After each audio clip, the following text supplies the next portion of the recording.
যখন তামিম অবসর গ্রহণ করলেন, কেঁদে সাংবাদিক সম্মেলন করে অঝরে কাঁদলেন, অবসরের ঢালা পাগল মাননীয় প্রধানমন্ত্রী ওনাকে ডেকে পাঠালেন, ওনার মাথায় স্নেহের হাত বুলিয়ে দিলেন এবং বললেন তুমি ফিরে আসো। উনি চান তামিম ওয়ার্ল্ড কাপ খেলুক, কারণ ক্রিকেট খেলছেন, কখনো মাঠে গেছেন, কখনো ব্যাট বল ধরছেন, ধরেন না। সাকিবের ইন্টারভিউ দেখে ক্ষুব্ধ প্রধানমন্ত্রী, তামিমকে না ফেরালে আজীবন নিষিদ্ধ হবেন পাপন সাকিব। তাই আমার কাছে মনে হয় যে জিনিসটা মাননীয় প্রধানমন্ত্রী পর্যন্ত গড়িয়ে গেল, সেই জিনিসটা আর তামিমকে বদার করার প্রয়োজন ছিল না যে তামিম কোথায় খেলবে। আসসালামু আলাইকুম সুপ্রিয় দর্শক বন্ধুরা, অবশেষে তামিম ইকবাল খানকে বিশ্বকাপ থেকে বাদ দিয়ে কঠিন বিপদে পড়ে গিয়েছে নাজমুল হাসান পাপন সহ বিসিবির বেশ কয়েকজন কর্মকর্তারা। দর্শক বন্ধুরা, যেই তামিম ইকবাল খানকে মাঠে ফিরিয়েছিলেন প্রধানমন্ত্রী শেখ হাসিনা, সেই তামিম ইকবালকে কি বিশ্বকাপ থেকে বাদ দিতে প্রধানমন্ত্রী শেখ হাসিনাকে কোনো বার্তা দিয়েছিল বিসিবি বস নাজমুল হাসান পাপন?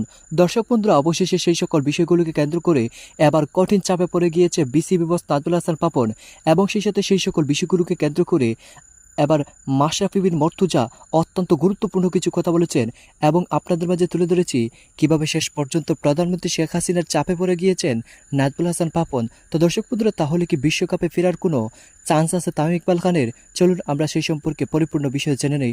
অবশ্যই ধৈর্য সহকারে পুরো ভিডিওটি দেখবেন, তাহলে এই সকল বিষয়গুলো পরিপূর্ণ বুঝতে পারবেন। তামিম যখন রিটায়ারমেন্টে যায় চিটংয়ে প্রথম ওয়ানডের পরে আফগানিস্তানের সাথে, তো তামিম কিন্তু কথা ঠিক মতো বলতেই পারেনি, কান্নাকাটি করেছে, এবং তারপরে তামিম কিন্তু রিটায়ারমেন্টে গিয়েছে। এবং তামিমের কথা শুনে আমার কাছে মনে হয়েছে তামিম কাউকে ব্লেমও এখানে করেনি, স্রেফ বলে গিয়েছে যে আমার কাছে মনে হয়নি, কোনো কোশ্চেন্স আর নিব না, এবং আমি রিটায়ারমেন্টে যাচ্ছি। তার মানে পরিষ্কারভাবে তামিম বুঝে শুনে রিটায়ারমেন্টে গিয়েছে। তারপরে কি হলো, বোর্ডের কেউ তার সাথে যোগাযোগ করতে পারছিল না। কেন যোগাযোগ করতে চাচ্ছিল? যে তামিম এখনই রিটায়ারমেন্টে যাওয়ার দরকার নেই। সেইখান থেকে একটা পর্যায়ে যে মাননীয় প্রধানমন্ত্রী পর্যন্ত কিন্তু জিনিসটা গড়িয়ে গেল। মাননীয় প্রধানমন্ত্রী তামিমকে ডেকে অনেকক্ষণ কথা বলেছে, প্রায় দুই ঘন্টার মতো তামিমের সাথে কথা বলেছে, এবং শেষমেশ যে কথাটা ইম্পর্টেন্ট, সেই মেসেজটা হচ্ছে যে মাননীয় প্রধানমন্ত্রী চেয়েছে তামিম যেন ওয়ার্ল্ড কাপে খেলে। তো তামিমকে যে আদেশটা করেছিল মাননীয় প্রধানমন্ত্রী, তামিমও তার বহিঃপ্রকাশটা ছিল, তারপরে এসে মিডিয়ায় প্রেস কনফারেন্সে সে কিন্তু বলেছে যে মাননীয় প্রধানমন্ত্রী আমাকে বলেছেন খেলতে, অবশ্যই, এরপরে আর কোনো কথা নেই, আমি অবশ্যই খেলবো। তো যে জিনিসটা মাননীয় প্রধানমন্ত্রী পর্যন্ত গড়ালো, সেই জিনিস নিয়ে আমার কাছে মনে হয় না যে আর এরপরে কোনো আলোচনার প্রয়োজন ছিল। যদি টিমের কোনো সিদ্ধান্ত হয়ে থাকে, সেটা আমি আগেও বলেছি যে কোচ, ক্যাপ্টেন, টিম ম্যানেজমেন্ট তারা ইন্ডিয়ায় যে সিদ্ধান্ত নিত, যেটা করা সেটা করতো।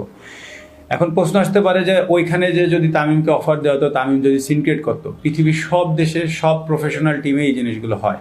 টেকটিক্যালি সিদ্ধান্ত যে কোনো কিছু হতে পারে, সেটা ম্যানেজ করার দায়িত্ব কোচ, ক্যাপ্টেন এবং পার্টিকুলার সেই খেলোয়াড়কে। সেখানে যে যদি এমন কিছু হতো, তামিমের পছন্দ হচ্ছে না, বা তামিম এমন কোনো সিদ্ধান্ত নিচ্ছে যেটা টিমের ডিসিপ্লিন বা টিমের পরিবেশ নষ্ট হচ্ছে, তো তখন বোর্ড কিন্তু চাইলেই যে কোনো সিদ্ধান্ত নিতে পারে, যেটা আইডিয়ালি হয়ে থাকে সারা পৃথিবীতে। তাই আমার কাছে মনে হয় যে জিনিসটা মাননীয় প্রধানমন্ত্রী পর্যন্ত গড়িয়ে গেল, সেই জিনিসটা আর তামিমকে বদার করার প্রয়োজন ছিল না যে তামিম কোথায় খেলবে, কয় নম্বরে খেলবে, কি করবে। এটা আসলে টিম অ্যানাউন্সমেন্টই হলো। খেলছেন, কখনো মাঠে গেছেন, কখনো ব্যাট বল ধরছেন, ধরেন না। সাকিবের ইন্টারভিউ দেখে ক্ষুব্ধ প্রধানমন্ত্রী, তামিমকে না ফেরালে আজীবন নিষিদ্ধ হবেন পাপন সাকিব। দর্শক, বিস্তারিত জানুন পুরো ভিডিও জুড়ে। কদিন আগেও নিশ্চিত ছিল অবসর ভেঙে ওয়ানডে দলে ফেরা তামিম ইকবাল থাকবেন বিশ্বকাপের স্কোয়াডে, কিন্তু শেষ পর্যন্ত দেখা গেল দেশসেরা ওপেনারকে ছাড়াই দল ঘোষণা করেছে বাংলাদেশ ক্রিকেট বোর্ড। অনেকে বলেছেন চোটের কারণে তাকে দলে রাখা হয়নি, কিন্তু এসবের ব্যাখ্যায় তামিম বলেছেন রাগ করে তিনি নিজেই বিশ্বকাপের দলে থাকতে চাননি, কারণ বিসিবি থেকে শীর্ষ পর্যায়ের একজন তাকে ফোন করে ব্যাটিং অর্ডারের নিচে ব্যাট করার কথা বলেছিলেন, যা তিনি 17 বছর কেরিয়ারে কখনোই করেননি। তবে বিশ্বকাপে যাওয়ার আগে টি স্পোর্টসকে দেয়া এক সাক্ষাৎকারে সাকিব আল হাসান বলেন, দলের স্বার্থের জন্য যে কোনো পজিশনে প্রস্তুত থাকতে হবে। যেখানে ভারতের রোহিত শর্মা 7 নম্বর পজিশন থেকে এসে ওপেন করে 10,000 রানের মালিক, সেখানে আপনি কেন আপনার পজিশন বদলে খেলতে পারবেন না? আসলে আপনি নিজের জন্য খেলছেন, নিজের অর্জনের জন্য, নিজের খ্যাতির জন্য, দলের জন্য না। এছাড়াও তামিমকে আরও কটাক্ষ করে ধুয়ে দেন সাকিব। তবে সাকিবের এমন কথা শুনে রেগে আগুন প্রধানমন্ত্রী, কেননা প্রধানমন্ত্রীর কথায় তামিম অবসর ভেঙে ফিরেছিলেন বিশ্বকাপ খেলার জন্য। আর তামিমকে এভাবে চক্রান্ত করে বাদ দিবে বিসিবি তা কখনোই ভাবেননি প্রধানমন্ত্রী। তাই তো তামিমকে দলে নিতে প্রধানমন্ত্রীর কড়া আদেশ সাকিব পাপনের উপর। সেই সাথে তামিমকে না ফেরানো হলে সাকিব পাপনকে আজীবন নিষিদ্ধ করার কথা বলেন মাননীয়। তাহলে এত বছরে মানে ক্রিকেট বোর্ডের আসলে এই পেশাদারিত্বের কি উন্নতি হলো? শুধু কি টাকাই আসলো, আর কিছু হলো না? না, আমরা তো কোনো এই বিশ্বকাপ নিয়ে যে জল ঘোলা হলো, যে সমস্ত নাটক টাটক আমরা দেখলাম, ড্রামা দেখলাম, এর আগে আফগানিস্তান সিরিজের সময় আমরা দেখলাম তামিমকে নিয়ে আরেকটা পর্ব। এই আফগানিস্তান সিরিজেও কিন্তু তামিম একটা ব্যাপার খোলাসা করেছেন, যেটা দীর্ঘদিন আমাদের একটা ভুল ধারণা ছিল, যে তামিম বলেছেন আমি আনফিট, বাট আমি এই খেলাটার মধ্যে এই খেলাটা খেলে আমি নিজের ফিটনেস প্রমাণ করতে চাই। No, he didn't say that. উনি আজকে পরিষ্কার করেছেন যে আফগানিস্তানের সঙ্গে ওই প্রথম ম্যাচের দিন ফিজিও এবং 3 জন নির্বাচক সেখানে উপস্থিত ছিলেন। তারা সবাই মনে করেছেন তামিম এই প্রথম ম্যাচটা খেলুক, এবং সেই জন্যই উনি খেলেছেন। উনি এই কথা কখনো বলেননি যে আমি ফিট না, কিন্তু আমি এই ম্যাচ খেলে নিজের ফিটনেস কতটুকু আছে সেটা বুঝতে চাই।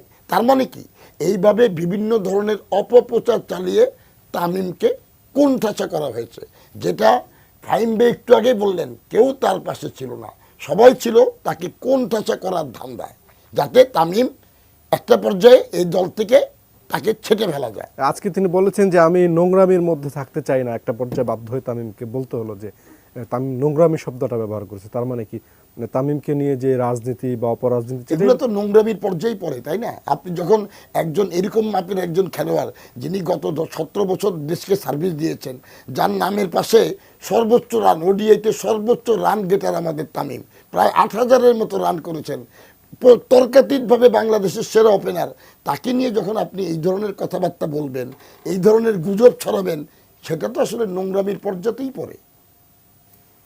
এবং এখানে আমি একটা জিনিস দর্শকদের উদ্দেশ্যে, আমি এর আগেও কয়েকটা মিডিয়াতে বলেছি, আজকে আপনার এখানেও বলতে চাই, সবচেয়ে দুঃখজনক জায়গাটা কোনটা জানেন?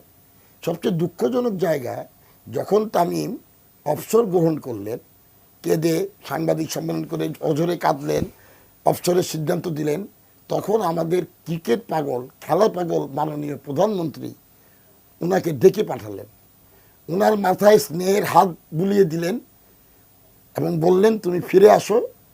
উনি চান তামিম ওয়ার্ল্ড কাপ খেলুক, কারণ উনি নিজেও জানেন, উনি যেহেতু ক্রিকেট প্রেমী প্রধানমন্ত্রী, উনি ক্রিকেটের সব খোঁজ খবর রাখেন, উনি নিজেও জানেন তামিম কতটা অপরিহার্য সদস্য বাংলাদেশ দলের জন্য। এখন কথা হচ্ছে, এই ছেলেটা প্রধানমন্ত্রীর কথায় আশ্বাসে ফিরে আসলেন, প্রচণ্ড রিহ্যাবিলিটেশন করলেন, লন্ডনে গিয়ে চিকিৎসা নিয়ে আসলেন, ইঞ্জেকশন নিয়ে আসলেন, সর্বোচ্চ চেষ্টা করলেন, দলে ফিরে ঝকঝকে 44 রানের একটা ইনিংস খেললেন, তারপরে তাকে বিভিন্নভাবে কারণ দেখিয়ে কোণঠাসা করে চক্রান্ত করে তাকে বাদ দিয়ে দেওয়া হলো। আমার প্রশ্নটা হচ্ছে যে এই যে প্রধানমন্ত্রী ওনাকে ফিরিয়ে আনলেন, মাননীয় প্রধানমন্ত্রী, তাকে বাদ দেওয়ার আগে কি প্রধানমন্ত্রীর সঙ্গে একবারও আলোচনা করা হয়েছে? এই অধ্যত্বটা কে কোথার থেকে পেল, যেখানে প্রধানমন্ত্রী তাকে ফিরিয়ে এনেছেন, তাকে বাদ দেওয়ার আগে দর্শক বন্ধুরা, আপনারা হয়তো পুরো ভিডিওটি দেখে এবং এই সকল কথাগুলো শুনে অবশ্যই বুঝতে পেরেছেন, অবশেষে মাশরাফি বিন মর্তুজা মুখ খুলেছেন এবং তিনি অত্যন্ত চমৎকার কিছু কথা বলেছেন। তিনি বলে যাচ্ছেন, যেই তামিম ইকবাল খানকে অবসর থেকে ফিরিয়েছিলেন প্রধানমন্ত্রী শেখ হাসিনা, সেই তামিম ইকবাল খানকে বিশ্বকাপ থেকে বাদ দিতে প্রধানমন্ত্রীকে কোনো বার্তা দিয়েছিল বিসিবি বস নাজমুল হাসান পাপন। তো দর্শক বন্ধুরা, আসলে তামিম ইকবাল খানকে বিশ্বকাপ থেকে বাদ দিয়ে যেন এখন সারা দেশে ব্যাপক আলোচনার জন্ম দিয়েছে এবং সেই সাথে ক্রিকেট পাড়া যেন একটা অস্থিরতার জন্ম দিয়েছে। তো দর্শক বন্ধুরা, আপনারা এই সকল তথ্যগুলো জেনে এবং তাদের এই কথাগুলো শুনে আপনাদের কাছে কি মনে হচ্ছে অবশ্যই কমেন্ট করে জানিয়ে দিবেন। তো দর্শক বন্ধুরা, ভালো থাকুন, সুস্থ থাকুন, আল্লাহ হাফিজ, আসসালামু আলাইকুম রহমতুল্লাহ।